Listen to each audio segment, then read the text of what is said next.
Hi guys, JT here, and today I'll be bringing you some information on the Humble Bundle Love is in the Air bundle of February 2023. To help you answer the question, should you buy it? If you want to know more about game bundles, feel free to like this video and subscribe to my channel. It really helps the channel out. Anyway, let's get into this. And number 1 we have When the Past Was Around. An adventure point and click game about love, moving on, letting go, and the joy and pain of everything in between. The game starts with Ida, a young woman struggling to cope with the loss of her lover. At first, she could only see his shadow trapped in a cage. As you progress through the game, you earn feathers that reveal both the lover's features and the past. In this game, you need to solve logic puzzles to progress through the story. You'll be searching pot plants, opening cabinets, and unlocking safes to obtain key items, or luring birds with breadcrumbs to get them to drop something you need. There are also escape room-like puzzles that require you to discover codes in journals, or by counting butterflies to turn dials, or getting the right combinations to unlock things. The puzzles are quite varied, and you won't feel any part of the game as draggy. This game is not difficult, and it is deliberately so to ensure that you can focus on the story rather than crack your brain trying to solve the puzzles. The story is awesome, and it will bring you through an emotional roller coaster, and after all is said and done, you may be crying a river. The recurring melody perfectly tells the story, even without words nor dialogue. This game is also quite short, lasting about 2 hours on average, with 5 chapters to play through that tells a story of love, loss, and letting go. If you like games with an emotional story, or needing to cry for whatever reason, this is a great game to play. And number 2 we have Max Gentleman, Sexy Business. A dating sim and business management game set in the Victorian era. You play as a rich person, returning home after your most recent grand adventure. What your grand adventure is will depend on what you've picked out of a couple of options. You soon find out that your rival has taken over your business and your hard-earned fortune while you're away. You enlist the help of Angel Foolbody, who happens to share the same rival as you. Wanting your rival to lose, she loans you some money to start a new business. You must hire a range of executives and put them to work, earning resources or developing skills to crush your rivals. A task that is actually quite challenging at first. This game is extremely well written, and is very funny. The game strikes a perfect balance between its subject matters and has a vast array of customization options which can be changed at will. You can change your appearance, gender, clothing, and accessories. This is also the same for your rival. Your executives have different skills which can be leveled up. As your relationship with them progresses, you can unlock costumes, hairstyles, and artwork. You can date your executives, both male and female if you choose. It doesn't need to be romantic, you can choose to keep your dates as a platonic experience. You can choose to romance any of the characters that you like, and the more you build up your relationship with them, the more their skills will increase. As to how that works logically, I don't really know, it is very strange. The action mostly takes place on the map of a Victorian city, where you put executives to work doing things like earning money, leveling up their boxing skills, developing their mustache, and converting money to gold. The characters and the writing are very good, and will have you laughing on several occasions. The developers have obviously had a ton of fun making the game, and want you to have a lot of fun playing it too, and they have succeeded. And number 3 we have Sucker for Love, First Date. A satirical take on the visual novel genre with a Lovecraftian spin. You play as a lovesick young male who is obsessed with the eldritch gods. You manage to get your hands on a powerful book, a survival guide for dating Lynetta, the main character. The gameplay revolves around preparing the area and combining powerful rituals to make her happy, in hopes that she gives you a kiss. The tones in the story switches quite suddenly sometimes, and the writing could be rather strange, but that is also a part of the charm of the game. It is a very, very weird game. Only made more interesting when the game continues to open up, letting you pledge yourself to competing gods. You can attempt to romance the two of them at the same time, but the consequences of lying to a god are very brutal. This game is actually very accessible if you want to learn more about the key Lovecraft themes, like how central gods don't really care about life, exerting their will, worshipping the atrophy of life.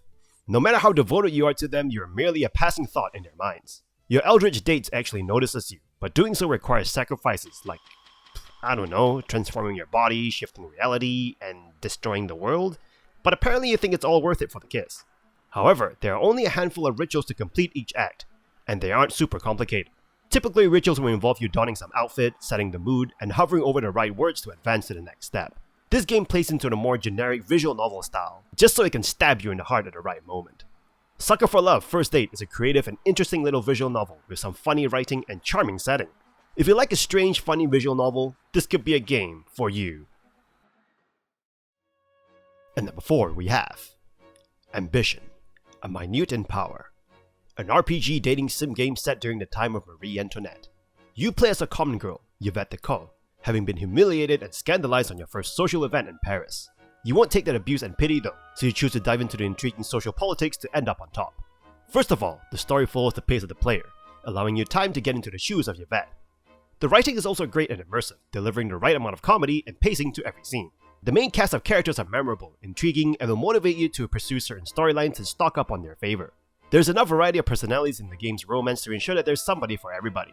Gameplay-wise, you'll be attending parties, running errands around Paris, currying favor, and spreading your influence. You also need to manage yourself by getting enough rest, pay off your rent, and also your maid's wages. Parties are treated like a fighting ring in the game, but there's a degree of randomness to the results of the encounters. This can be annoying sometimes because it can feel like you're at the mercy of the RNG gods. Unfortunately, these parties can start feeling all the same as there's never really anything else to do besides collect gossip to sell off or peddle later. Money is used to pay off household obligations and buying clothes that will raise your stats with the factions that you're courting. The factions, your credibility, and peril will determine your ending. Conversation choices aren't super obvious, so you actually have to understand your virtual love interest to determine who they need you to be for them. This game does a great job in transporting you to an alternative 18th century Paris with great narrative and charm. Even if some systems in this game are left too much to the RNG gods, it is still a good visual novel experience. And number 5, we have Validate, Struggling Singles in Your Area.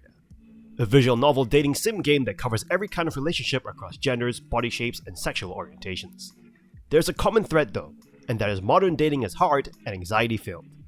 The story revolves around a few different protagonists you can play: an up-and-coming rapper who is a bit up his own arse, a bisexual YouTube chef who has problems with her body image, a gender-fluid teacher who was recently divorced and dealing with a custody ruling, and finally a bisexual theatrical scriptwriter tormented by her writer's block and lack of action. Taking place in Jersey City, you'll encounter similar love interests like Biggs Smallson, a USP postal worker who seems to appear in all stories. Dating and developing relationships with them creates a character study of them. They become three-dimensional as they are exposed to a varied cast of characters with different approaches to dating. Being a visual novel, there's a ton of reading to do and dialogue choices to make. This game also has multiple endings for you to strive for. If you're impatient, you can always skip to the endings through the pause menu. What makes this game different is that it exposes you to people and relationships that are underserved in gaming and most media, the LGBTQIA+ relationships. Writing is consistently high quality, clever, witty, emotionally intelligent, and has good pacing. The problem with the game is that after playing through 2 of the characters, you start seeing a pattern. They all share one thing in common, and that is anxiety, be it one form or another. This pattern did start making each encounter feel very similar to one another. However, if you like a charming, witty visual novel with a ton of storylines and endings to go through, this game is definitely one to experience. And number 6 we have A Story Beside, a narrative-driven fantasy game created by one developer. Set in a fantasy village called Pyreside, you play as Lyric, the young daughter of humble innkeepers. As opposed to other fantasy adventurers, you are not into the life of a hero, nor are you into the adventurers who venture into your village. You find them arrogant, self-absorbed, and they leave quickly on their next adventure. However, you are happy to provide them with a place to rest and a hot meal. One night, an evil descended upon the village, and given that you aren't into adventure, you choose to stay in your village. Years after the tragedy, you cope with your grief of the attack by holding on tighter to what you know as opposed to going on a vengeful quest like most adventurers would. You can decide on who you fall in love with, what your personality is like, and make some hard decisions. You'll experience life over many decades throughout the game's 7 chapters, with each chapter containing a time jump of 7 years. An older version of yourself narrates cutscenes, giving you a peek as to what your decisions will lead to. You'll be exploring the town, talking to characters at different stages of their lives, growing closer or apart, depending on your choices. Things aren't all rainbows as the shadow is still destroying the world, causing your surroundings and people that you can talk to change. You'll find an additional gravestone, buildings that were once merry now abandoned, empty rooms, evil changes to the local wildlife and climate. You'll also encounter the shadow while you're exploring, but you cannot fight them as you're just a regular innkeeper. Your skills are limited to finding and collecting useful items, hacking down overgrown weeds, and running away. So when you do encounter the shadow, you'll do what most NPCs will do, that is to run away. However, it does not take long before the mood changes again to something more cheerful, but I can see how this game can turn into a horror game.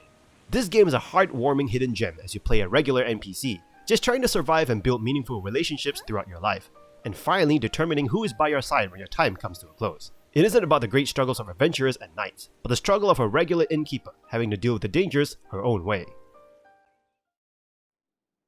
And number 7 we have Later Daters Premium, a dating sim adventure game but with the retirement community. You're an 80-year-old, and you're the newest resident of the old retirement community. You'll meet a cast of sexy seniors who are all dying, not literally, but dying to meet you. The game consists of quite a nice story about old age and companionship in the latter days of our lives. Dropping into the game, you get to shape your character to your liking from their looks, their personality, and even your pet companion, who is also old. The both of you settle into retirement living, hoping for a quiet life, but it is far from that. Even at your old age, you still have space for love, and all the complications getting into it. The story and narrative is the main pull of the game, exploring interesting plots and three-dimensional characters from an aging rock star to an elegant poker player.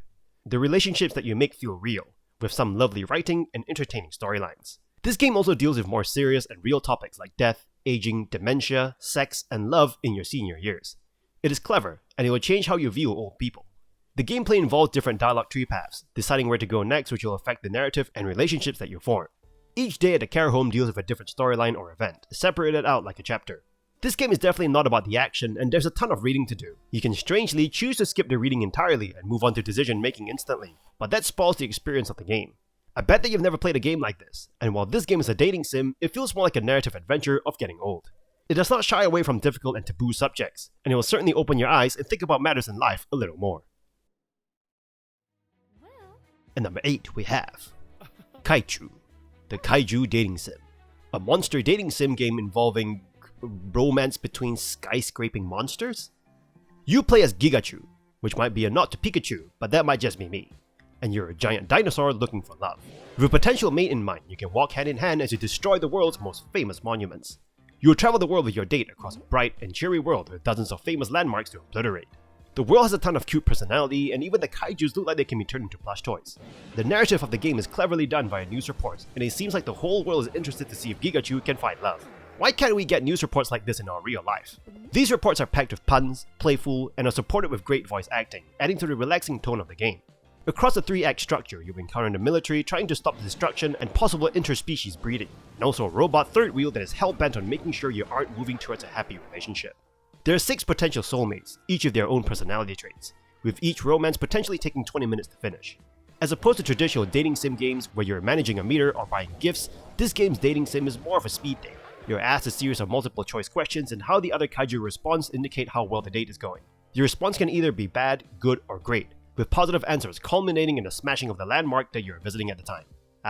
Nothing like a good old-fashioned romantic vandalism. The game is very wholesome, and while some answers may seem obvious, there can be some mystery to the dance of courtship. Across the 3 acts, the answers to your date's questions become more crucial as you move along the final act involving the robot Mekachu trying to break up the party. There's not much challenge on offer, but this game is not really about that, as it sticks to its relaxing and cute themes. This game offers a very wholesome and interesting experience involving love between kaijus, as opposed to humans. Coupled with some great writing, it is definitely one to experience. And that's all for this bundle. This bundle is great if you like some dating sim games with some interesting experiences involving actually being an NPC, an older person, or even a towering kaiju. Anyway, don't forget to like and subscribe, and I'll see you guys in the next video.